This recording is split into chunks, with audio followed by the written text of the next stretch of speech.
हम लोग इस वीडियो में द्रव में गिरते पिंड पर प्रभावी बल देखते हैं कितना लगता है और इसी में हम लोग स्टोक्स के नियम को पढ़ते हैं। तो जब कोई वस्तु किसी द्रव में समांग द्रव में जो अनंत विस्तार में होता है गिरता है तो उस पर दो बल प्रभावी होते हैं, दो बल लगते हैं मुख्यतः। तो पहले इसमें नीचे की ओर इसका भार mg लगता है और द्रव का उत्प्लावन बल ऊपर की ओर लगता है। तो जो भार होता है वह mg हो गया और ये नीचे की ओर हो गया, और जो उत्प्लावन बल है, और अगर हम इसको अभी और आगे बढ़ा लें तो भार जो m, अगर हम इस वस्तु का जो आयतन है v ले लें और वस्तु के पदार्थ का घनत्व तो अगर हम रो ले लें तो इसका जो द्रव्यमान हो जाएगा वो हो जाएगा v रो इंटू जी भार बन जाएगा। तो ये बाहर नीचे की ओर आ गया। अब उत्प्लावन बल जो होता है,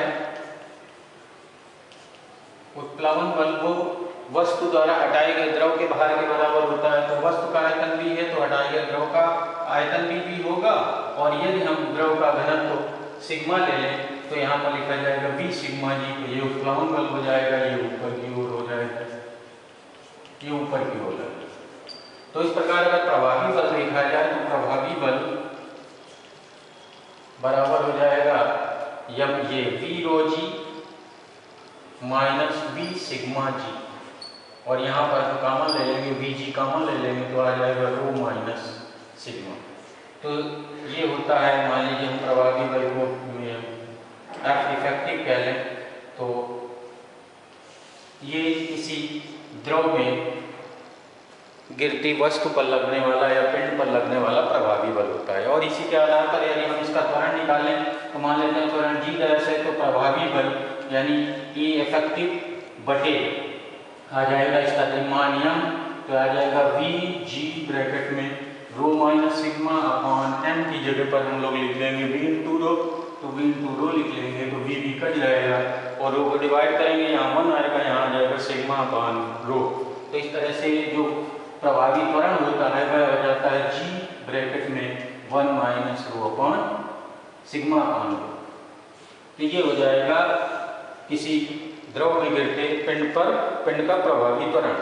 अब ये इस फॉर्मूले से स्पष्ट है कि अगर रो सिग्मा से कम है तो रो यहाँ पर कम आएगा, सिग्मा यहाँ माइनस में होगा तो यहाँ पर जी डैश माइनस में आ जाएगा। अगर अर्थात जो प्रभावी त्वरण होगा वो निगेटिव होगा, अर्थात जो पिंड है वो नीचे की ओर न गिरकर ऊपर की ओर उठेगा। तो यही कारण है कि वायु का जो बुलबुला जो पानी में होता है तो वायु जो अंदर होती है उसका घनत्व तो पानी से कम होता है, इसलिए वायु का बुलबुला हमेशा ऊपर उठता है। इसी तरह अगर लकड़ी है और जल में डुबोई जाए तो बीच में छोड़ी जाए तो लकड़ी का भी घनत्व पानी से कम होता है तो लकड़ी भी ऊपर की ओर उठती है।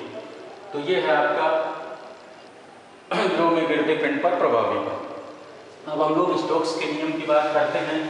तो यह देखा गया कि जब कोई वस्तु नीचे की ओर गिरती है तो उन्होंने कहा कि मान लेते हैं कोई 8 त्रिज्या की गोल वस्तु नीचे की ओर किसी अनंत विस्तार वाले समान द्रव में गिर रही है। तो जैसे ही गोल वस्तु नीचे की ओर गिरती है उसके संपर्क में आने वाले जो द्रव होता है वह उसी गोल वस्तु की ही दिशा में गतिशील हो जाएगा, अर्थात विभिन्न परतों में द्रव बढ़ जाता है। तो जैसे जैसे गोल वस्तु का नीचे की ओर वेग बढ़ता जाता है वैसे वैसे परतों के वेग भी बढ़ते हैं, परंतु श्यानता के कारण द्रव अपनी श्यानता के कारण इस वस्तु के गिरने का विरोध करता है और श्यान बल लगाना प्रारंभ कर देता है जो प्रभावी बल के विपरीत दिशा में अर्थात वस्तु के गति के विपरीत दिशा में होता है। ये देखा जाता है कि जैसे जैसे वस्तु के नीचे की ओर गिरने वाला वेग बढ़ता है वैसे वैसे प्रभावी जो श्यान बल है वो भी बढ़ता जाता है। तो एक ऐसी स्थिति आती है जब जो श्यान बल है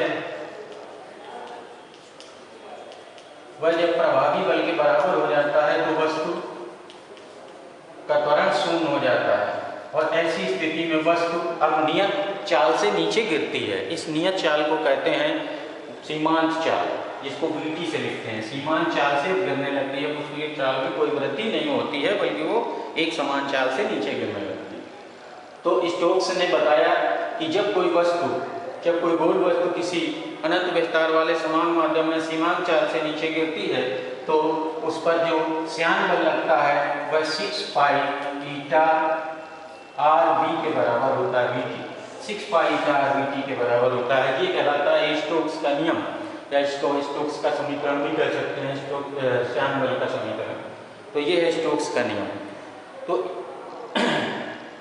ये इस फार्मूले को हम लोग यूं में डिराइव कर सकते हैं। जो विमीय विश्लेषण विधि से डिराइव करने के लिए हम लोग मान लेते हैं कि एफ का मान ईटा आर बी के अंतर्मानुपाती, तो ईटा की पावर ए, आर की पावर बी और बी टी की पावर सी लिखकर और 6 पाई कांस्टेंट लगा लेते हैं और दोनों पक्षों की विमाएं लिखकर विमाओं की तुलना कर लेते हैं और इस प्रकार पावर ए बी सी का मान निकाल लेते हैं। जो 1 प्राप्त होता है, प्रत्येक ए बी सी तीनों बनाते हैं, तो इस प्रकार एफ का मान निकल आता है, यानी एफ का सूत्र निकल आता है। तो ये है स्टोक्स का नियम।